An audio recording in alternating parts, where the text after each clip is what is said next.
All right, welcome everybody to the Teacher Dudes post game show.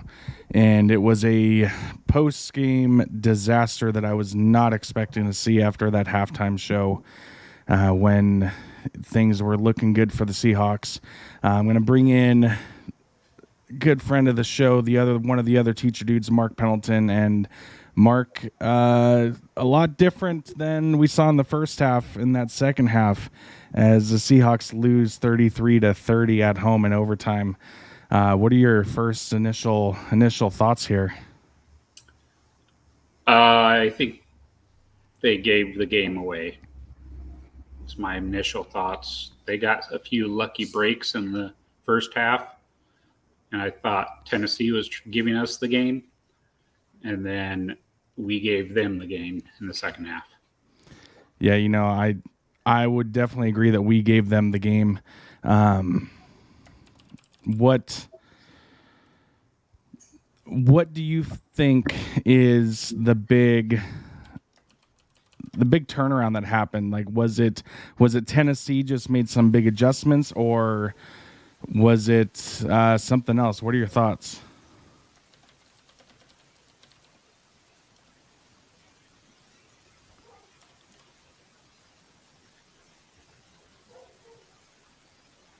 Oh, you're muted. We lost him.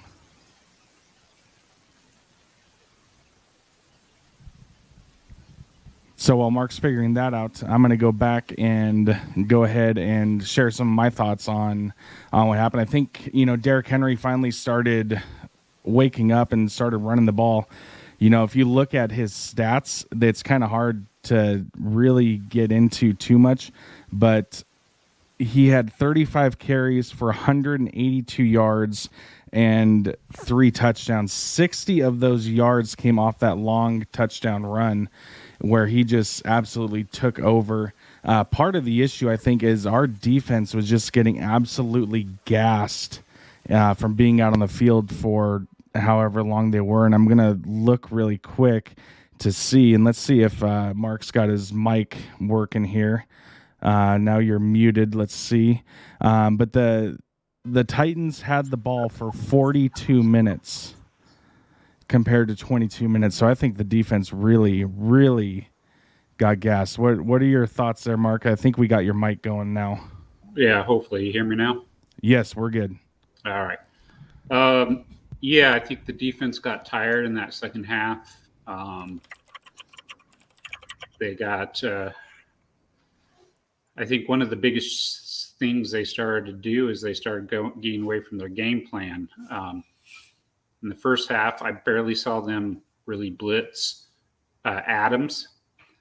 And then second half, I don't know why they felt like they needed to start blitzing Adams off the edge there, because they had a lot of big plays coming in right after that started happening. Now, I could be wrong. Maybe I didn't see it in the first half of them blitzing Adams, but they had some big down the field shots that they're able to take. I think Trey Flowers struggled like crazy to contain Julio Jones. And then, we just do stupid little penalties to keep drives alive. Yeah, I think those penalties were a huge turning point for a couple of those drives. Not saying that they weren't actual penalties, when you look at the definition of the rules. However, I think a couple of them are pretty tic-tac and stupid penalties, if you were to ask me, especially the taunting call. I mean, you make a huge play and your natural reaction is going to be to get up, over top of him and say something, but that gets flagged. But if the offense gets up and spins the ball on the ground, it's not a flag. Mm-hmm. So I think, that right there was a huge just drive killer. And then you had that, what was it? The roughing the passer call late there in the fourth where, Tannehill was just getting sandwiched, and we got a call for roughing the passer, which I think, again, by the letter of the law, sure, it was not pass interference, sorry, roughing the passer, but I don't know if I'd call it there. What do you think? Yeah, I think there was a couple little calls I thought, yeah, were definitely did not go our way. But then again, I thought Seattle got away with a lot of good ball placement calls. Like there were several times where I thought,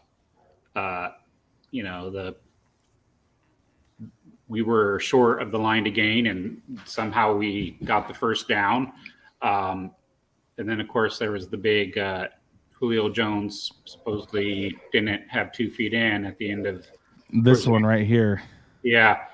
And so that to me, like, I don't know. I mean, I thought it was a touchdown, but it's tough to tell them that, and they called it a touchdown. So I thought right. there'd be no way they would reverse that call based off of the fact they called it a TD to start with. And the way that they were explaining the rule on the broadcast, if he would have had the toe down and drug his foot out, then it would have been a touchdown. If it's the toe and then goes into the heel, then it's not a touchdown, which I thought is a kind of a crazy way to look at that rule. But But yeah, I think you're right. I think in the end, the calls actually balance themselves out. But that's not why the Seahawks lost this. I think, what I was saying beforehand, their defense was on the field for almost 43 minutes. Yeah. I think that's what really lost this game. And looking at some of the other stats here, we have, let's see, there we go. Tannehill, he had 347 yards passing. Russell had 343 yards passing, so both teams just could not defend the pass. But the other glaring stat here is the Seahawks rushing attack just wasn't there again. Chris Carson, 13 carries for 31 yards. He did have 2 touchdowns, but the rest of the team had 46 yards rushing, where Derrick Henry himself had 182. So that was a big factor, I think, in this game. Yeah, I think that was the biggest problem that Seattle was facing, is they were offensively, they could not run the ball. Tennessee was doing a good job of stopping Carson before he could get going. And then out of that just stopped a lot of our play action passing that Waldron likes to do. A lot of that motion stuff. I mean, after a while, Tennessee just, I felt, just stopped caring about the run and just attacked our offense. I think Wilson was pressured on the edge quite a bit today. Mm-hmm. We didn't do against Tannehill. We had a couple nice pressures, but they were both like up the middle with Woods and stuff. But on the edge there, we could not, I could not see enough pressure on the edge. It seemed like when Tannehill, he could escape out the backside quite a bit off those edges when he had pressure up the middle. Yeah, I definitely agree. And then the other thing that we didn't mention, which came up huge, and I texted this to you during the game, was that missed extra point. Oh, yeah. I mean, that right there, if that didn't happen, then we're talking about a 1-point win right now instead of a 3-point loss. Well, they would have had to go for the tie then. Right. Or they would have to go that's true. For 2 to even catch us. But you know what? I don't know if we could have even stopped them, even if they did go the 2. I mean, that second half, we were getting gashed by the run. When Henry was able to get outside on us, that was our problem. We just did not. We lost containment on the outside against him. We were doing such a great job up the middle. We were getting up the field, defensively stopping him up the middle. And I think Tennessee adjusted. They stopped trying to run it right down the middle of the field, and they started using Henry Speed along the outside, and they got us, selling out through the middle, and we did not have good gap integrity on the edges, and that's where he broke most of his big runs. Yeah, no, I agree, and we're getting some comments or quotes here. Pete Carroll postgame saying most difficult loss for us today. We did so many good things, and then we really hurt ourselves just too many times when you're playing a good team, which is absolutely true. And then looking at this stat here that just came across, in the second half alone, the Titans had 318 yards of total offense in just the second half. So it was just a meltdown, which was crazy to think, but I'm wondering if they just got too complacent. But let's take a quick gander at the other scores in the league before we wrap it up. Chicago defeated Cincinnati 20-17 in a closer game than it really seemed to be when I was listening in. Cleveland over Houston by 10, 31-21. The Rams over the Colts 27-24. Buffalo goes into Miami and just blanks the Dolphins 35-0. New England over the Jets 25-6. San Francisco goes into Philly, takes care of business 17-11. Las Vegas goes into Pittsburgh, which, we all like seeing the Steelers lose, and takes care of business 26-17. Carolina, in a surprising game, beats the Saints 26-7. Denver over Jacksonville 23-13. And then in the late games, and we may have heard this story before, but Minnesota misses a game-winning field goal as the time expires, as they lose to the Cardinals 34-33. Tampa Bay over Atlanta 48-25, and I can't believe I'm saying this, but it's looking more and more like Tom Brady is the best quarterback we have ever seen, definitely in our lifetime. And then Dallas just sneaks out of LA with a win 20-17. And then tonight's game is Kansas City at Baltimore on Sunday Night Football, which is just about to kick off. Do you have a quick prediction on that game? Before I do that, Seattle, if we had won, all NFC West teams would have been 2-0 to start. That's true. Year.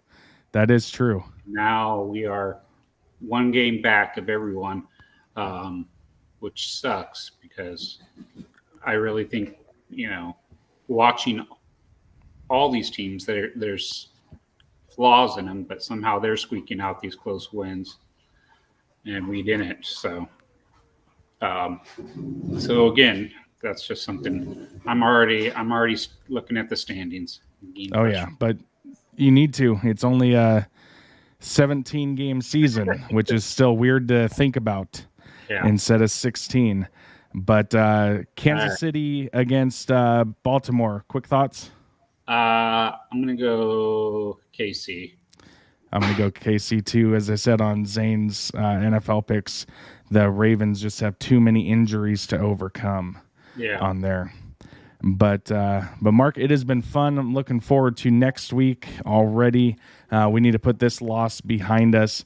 And I believe, as I'm checking right now, that the Seahawks will be traveling to Minnesota next week. As yes, they are to Minnesota next week. That's a 1:25 kickoff over in Pacific time, 2:25 here in Mountain time. And luckily you have your pupperoo there to help ease the pain of this loss. This is an emotional support animal. And as soon as the game was over, it came down and sat next to me and would not leave me alone. It just senses my disappointment. Yes. Sorry. He or she? He knows. He knows when. He knows when I need a little bit extra love. That's right. Well, all right. Well, this has been the Teacher Dudes post-game show. We will be back next week for our next ones at halftime and then post-game. Don't forget to like, subscribe, all that fun jazz, and we will see you later.